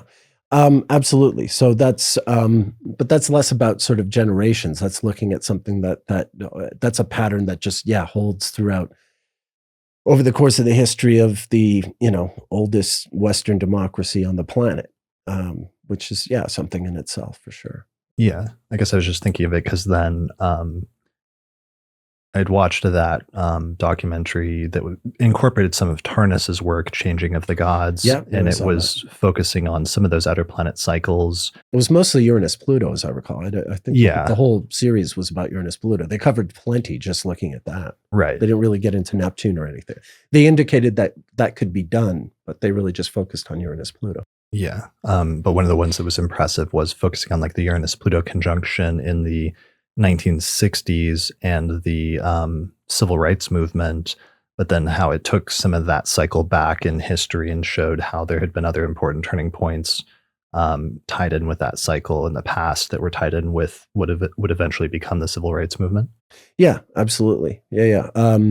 You had those planets, Uranus and Pluto were making conjunction in the late 1840s, early 1850s. I was mentioning all the revolutions in Europe in 1848 that just preceded that, the Irish potato famine and all that stuff. So that once those planets were making the conjunction, you had the publication of Uncle Tom's Cabin, for instance, or in London, you had the great the first sort of World's Fair, where they were introducing all this science and technology to the world. All these sort of cultural, political, and technological revolutions coinciding with previous conjunctions as well. So I certainly think they mentioned things like the publication of Uncle Tom's Cabin, or the famous meeting at Seneca Falls of the proto-feminists of Elizabeth Cady Stanton and people like that. These earlier movements that sort of anticipate what happened in the 1960s. Yeah. All right. I'm trying to think of anything else related to generational astrology that we would really want to cover in this like introductory overview to the topic, or any other conceptual things that are important, or even long-term astrological cycles that become relevant to large groups of people. Yeah. We've been talking about Uranus, Neptune, and Pluto, so we haven't been talking about any of the later planets have been found. But these are very slow moving, and I haven't sort of researched them over centuries and what have you. Although that's not to say it shouldn't or couldn't be done. Like Eris seems like it's spending like a century in Aries or something. Yeah. They're very slow moving, so it's a little harder to do this approach. You'd really have to be looking like at a major macro view of history in order for their cycles to make any sense to you whatsoever. Mm-hmm. But you can still look at, say, when other planets come along and interact with those bodies. I'm sure there's something to be learned from that. Right. Or you have what used to be the traditional medieval approach to historical astrology, which is based on the Jupiter-Saturn cycles that occur every 20 years, but then they'll occur in the same triplicities for 200 years, something like that? Yeah, 200, and then eventually it cycles through all of them and comes back to where it started, almost a little under like 1,000 years or so. Yeah, which is still, a totally legitimate way to study history even now. The Saturn-Pluto conjunction of 2020 was also a Jupiter-Saturn conjunction of 2020. Yeah, and we just had a change, also a final change. It just changed elements, in the triplicity, because that Jupiter-Saturn conjunction was in Aquarius and an air sign. So now it's moved out of most of the 20th century. It was only taking place in Earth signs. And now it's fully switched to air signs for the next 200 years. Right.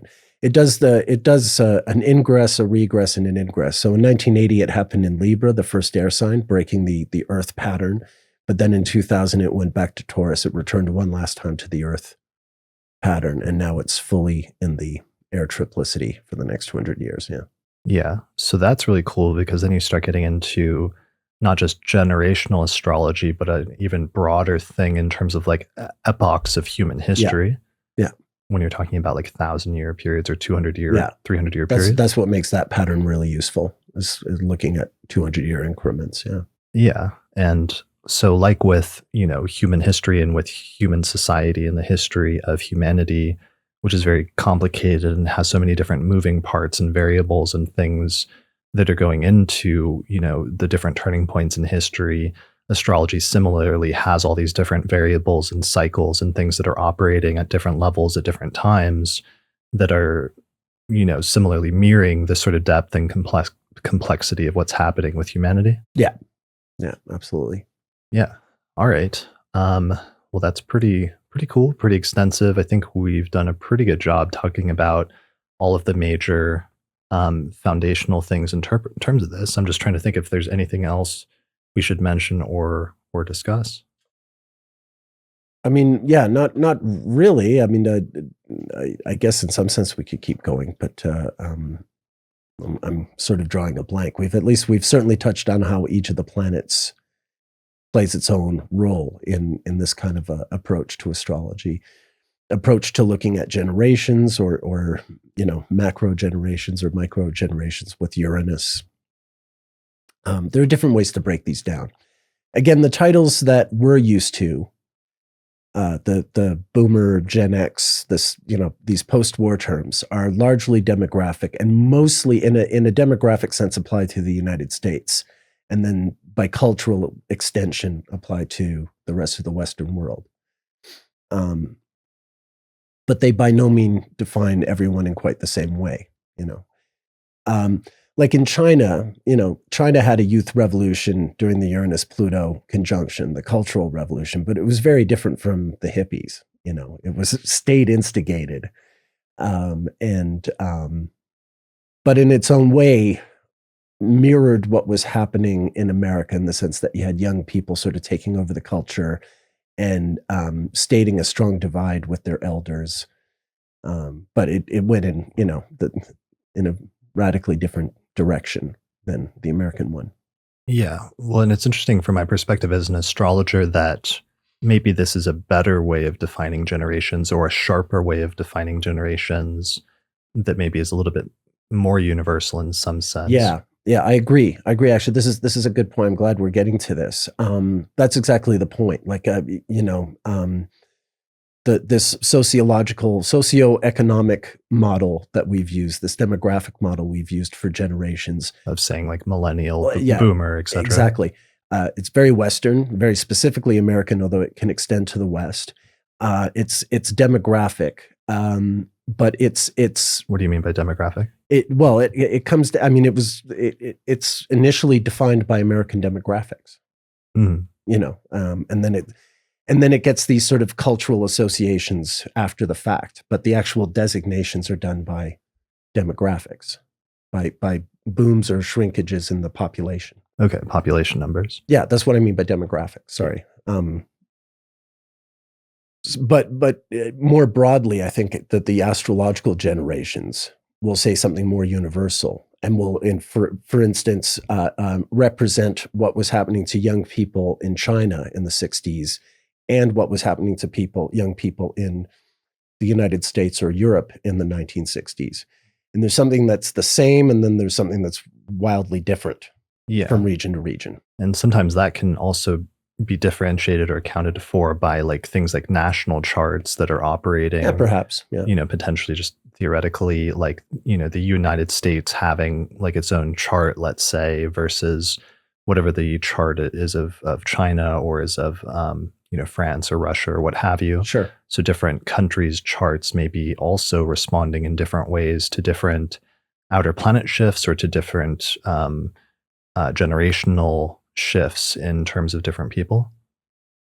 Like maybe there's, I don't know, I want to say a generation that's like fits in with a certain country's chart better, or gets a better,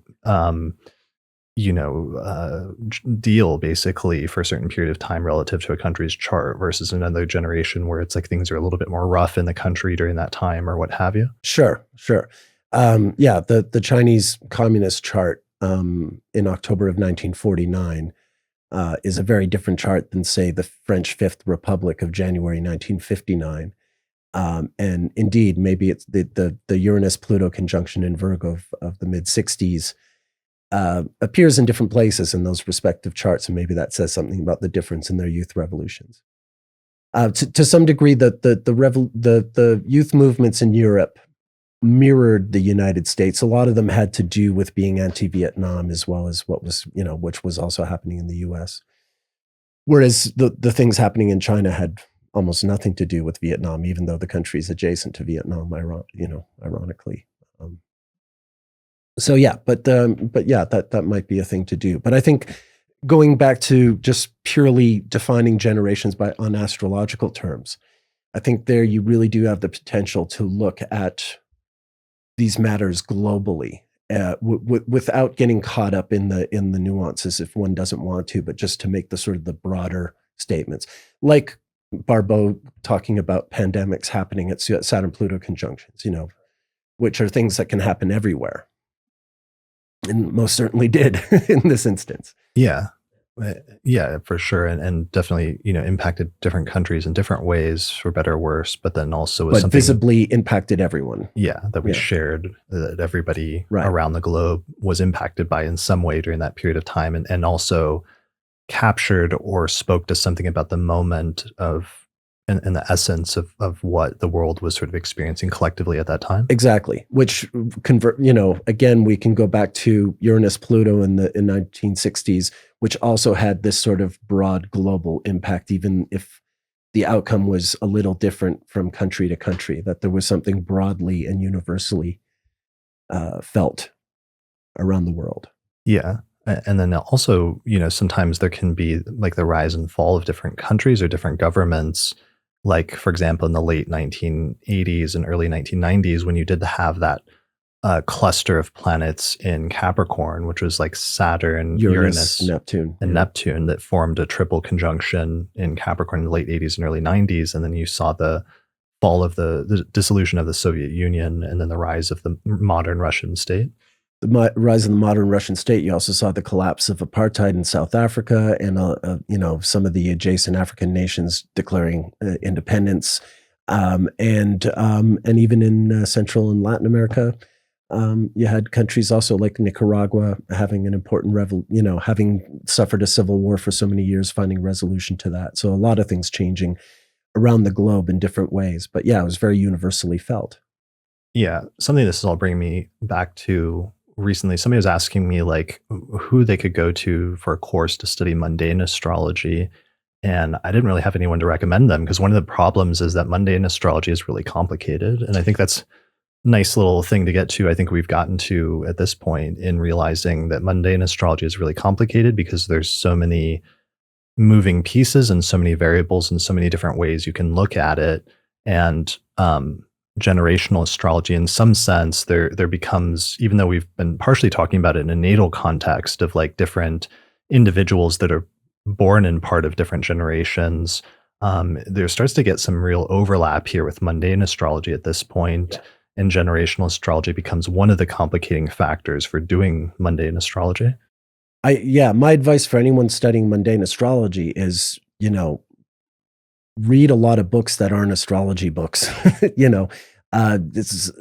Read sociology, read books about demography, read books about war, disease, geopolitics. Absolutely, study economics. All these things. Any branch of knowledge can be astrologized. And any of these disciplines can be a study in astrology. And the better a handle you have on all these things, I think the more you can enhance what you're doing with mundane astrology. It's not a vacuum. It's not like a natal consultation where, to some degree, you have a stranger coming to you and all you have is this sort of abstract model of who they are, and you sort of bring it to life with your interpretive skills. That's not mundane astrology at all. Mundane astrology is a little more passive, where you're looking at all these different areas and correlating information, collecting and analyzing it. So it's not as sort of aggressively interpretive. It depends a lot more on sort of receiving a lot of different many different channels of information and integrating them and looking at them. Yeah. And therein lies the difficulty in needing to be good at all of those different areas, or well read and have a education in all of those different areas, rather than just specializing in one or something like that. Yeah. Yeah. And really, if you're someone who just reads astrology books, you might make a really great reader of nativities, but that doesn't in itself prepare you, I think, for mundane astrology. You really have to be engaged with the world. Yeah, well, that's one of the things I love about astrology, and one of the things that I'm so grateful that I discovered it when I did in my teens and early 20s, is it gave me a reason and a motivation to want to study all of these different fields because of the application to astrology in those fields, and that it's not enough just to know the astrology. You also have to learn that field, and it's the combination of being good at both of those things that can make you good at applying astrology to it. But it becomes the like passion for astrology and the interest in just like looking up the planetary cycles, or wanting to know what's the chart for that, or what's the astrological correlation with that, becomes a reason to study different fields and have exposure to them, or study history and biography and other things like that. Exactly. Yeah.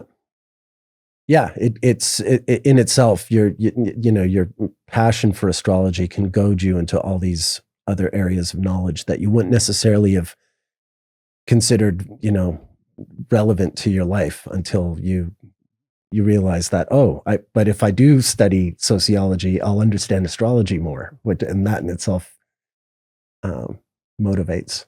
Right. Yeah. And that was something for you, I know, that was appealing about astrology. And to begin with, I think that we talked about in the last episode, was just that you are already interested in biography in and of itself as a genre. Yeah. Like individual biographies of individuals, whether they're autobiographies or written by somebody else, or some combination of the two, just establishing somebody's life story and that being interesting in and of itself. But then astrology provided a unique angle for approaching biography. Yeah. So astrology was very easily attached to my existing interests when I discovered astrology, but also in turn, it was like it poured gasoline on my interests and let those flames spread further. It took me in a much it carried me a greater distance than would have happened if I just carried on reading biographies but never been engaged with astrology. For sure, it's a two-way street. Right. Yeah. All right. Brilliant. That's beautiful. All right. Well, I think that's it for this episode. So where can people find out more information about you and your work? What do you have coming up? What are you working on? I'm working on a lot of stuff that I'm not ready to sort of announce because it's not at that stage, but I am keeping busy, and there will be product in the future. But I can be found at nickdaganbestastrologer.com.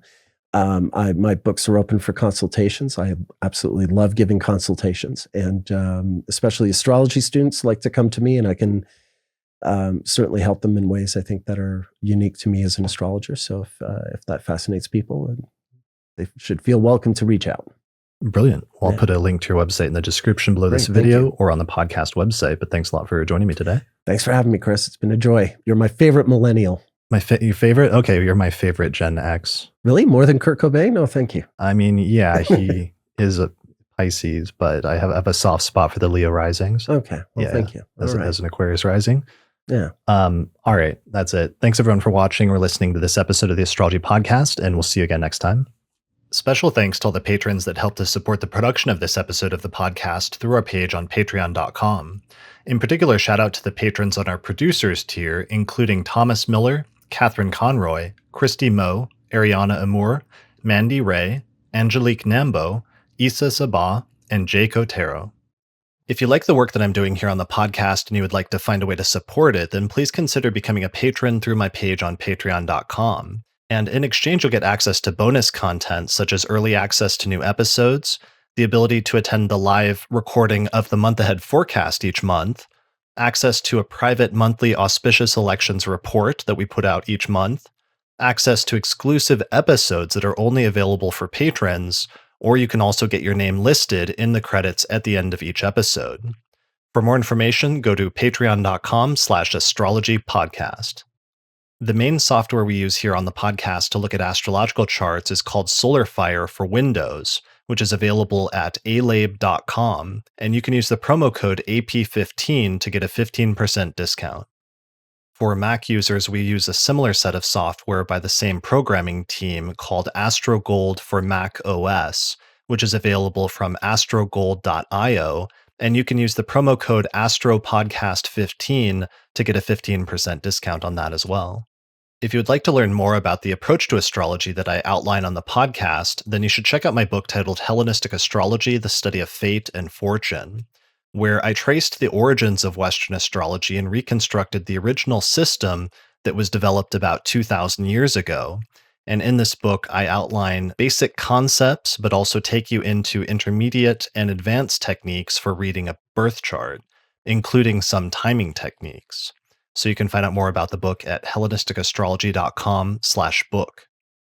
The book pairs very well with my online course on ancient astrology called the Hellenistic Astrology Course, which has over 100 hours of video lectures where I go into detail about teaching you how to read a birth chart and showing hundreds of example charts in order to really demonstrate how the techniques work in practice. So find out more information about that at theastrologyschool.com. And finally, special thanks to our sponsors, including the Mountain Astrologer magazine, which is available at mountainastrologer.com, the Honeycomb Collective Personal Astrological Almanacs, available at honeycomb.co, and the AstroGold Astrology app, which is available for iPhone and Android. You can find out more information about that at astrogold.io. There's also a major astrology conference happening this year that's being hosted by the International Society for Astrological Research, and that's happening August 25th through the 29th, 2022 in Westminster, Colorado. You can find out more information at isar2022.org.